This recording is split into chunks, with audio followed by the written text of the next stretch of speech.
Assalamualaikum warahmatullahi wabarakatuh. Alhamdulillahi wahdah wa nasara abdah wa azza jundahu wa azzamal ahzaba wahdah. La ilaha illallah wahdahu la syarika lah wa asyhadu anna Muhammadan abduhu wa rasuluhu la nabiyya ba'dah. Amma ba'd.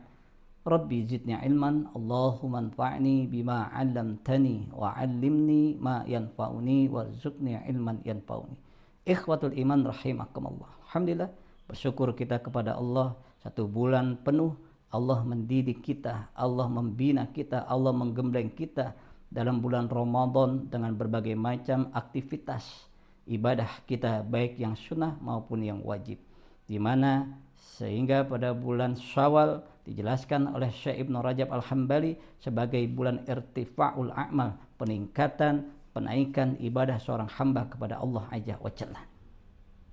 Dalam kitab beliau halaman 414, beliau menegaskan ciri-ciri seorang hamba yang diterima ibadah di bulan Ramadan oleh Allah Azza wa Jalla adalah dimudahkan dia untuk melakukan kebaikan demi kebaikan yang berikutnya, amal soleh demi amal soleh yang berikutnya.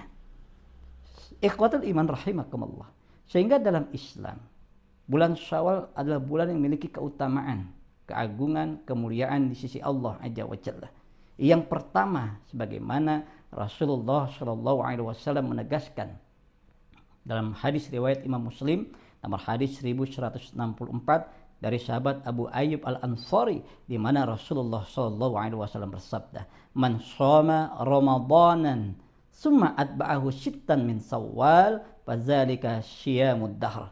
Barang siapa yang berpuasa di bulan Ramadan, kemudian beliau lanjutkan, beliau ikuti dengan puasa 6 hari di bulan Syawal, maka yang demikian itulah disebut berpuasa sepanjang tahun atau sepanjang masa.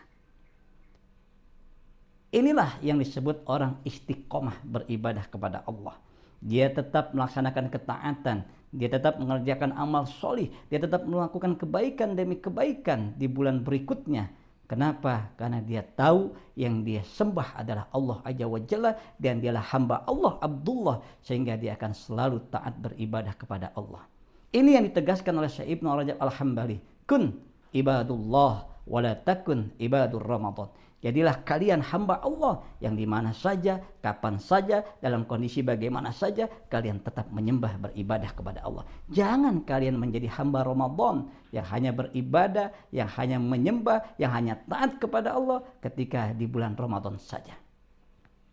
Ikhwatul iman rahimakumullah. Kemudian keutamaan bulan Syawal yang kedua adalah bulan yang baik dan dicontohkan oleh Rasulullah untuk menikah, di mana Aisyah radhiyallahu anha menegaskan, dia berkata, "Tazawwajani Rasulullah sallallahu alaihi wasallam fi Syawal wa dakhaltu alaihi fi Syawal fa ayu nisaihi kana akhdha indahu minni." Adalah Rasulullah SAW menikahkan aku di bulan Syawal, dan beliau berkumpul, berjima, masuk bersamaku dalam kamar, itu pun di bulan Syawal. Dan siapakah di antara istri-istri Rasulullah yang paling bahagia di sisinya selain aku, kata Aisyah radhiyallahu anha. Sehingga banyak kaum muslimin di bulan Syawal memilih untuk menikahkan anak-anaknya atau menikahkan dirinya ketika dia sudah cukup dan siap untuk menikah di jalan Allah Azza wa Jalla. Ikhwatul iman rahimakumullah. Kemudian yang ketiga, keutamaan bulan Syawal adalah bulan yang baik dan bulan yang terutama untuk menunaikan ibadah umroh kepada Allah Azza wa Jalla, di mana Imam Bukhari menjelaskan nomor hadis 150 dari sahabat Ibnu Umar radhiyallahu anhuma, annahu kana yaqul man i'tamara bis sahril hajj, barang siapa yang dia berumroh di bulan-bulan haji, fi Syawalin wa fi Dzulqa'dah wa fi Dzulhijjah. Yang disebut bulan-bulan haji adalah bulan Syawal, bulan Dzulqa'dah, dan bulan haji. Mereka memiliki keutamaan dan kelebihan ketika umroh di bulan haji-haji kepada Allah Azza wa Jalla. Maka pastikan ketika kita memiliki harta, kita kumpulkan untuk menunaikan umroh di 2 bulan yang agung. Pertama bulan Ramadan karena senilai bersama haji dengan Rasulullah. Yang kedua adalah di bulan haji, salah satunya adalah di bulan Syawal.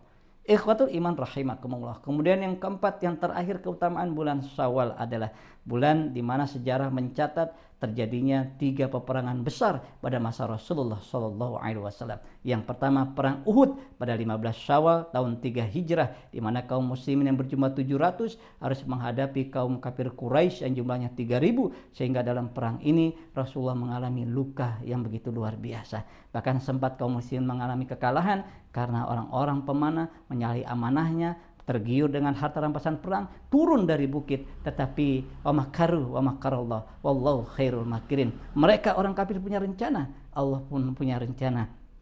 Dan sebaik-baik rencana-rencana Allah, kaum muslimin akhir berbalik mendapatkan kemenangan. Kemudian yang kedua adalah perang Khandaq atau perang Ahzab, perang sekutuan, di mana kaum muslimin digempur dari berbagai macam kekuatan. Lagi-lagi datang pertolongan Allah sehingga menang tanpa ada perlawanan dengan bala tentara Allah berupa angin topan yang meluluh lantahkan perkemahan orang-orang kafir Quraisy dan sekutunya yang saat itu dipimpin oleh Abu Sufyan, sehingga mereka lari tunggang langgang kembali kepada negerinya.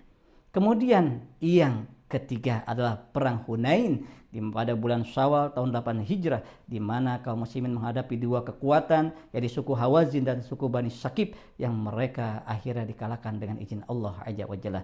Ikhwatul iman rahimakumullah. Maka mari sama-sama di bulan Syawal ini kita tingkatkan ibadah kita kepada Allah dan istiqomahkan diri kita beribadah kepada Allah agar keimanan dan ketakwaan kita tetap ada dalam diri kita. Barakallahu fikum ajmain. Assalamualaikum warahmatullahi wabarakatuh.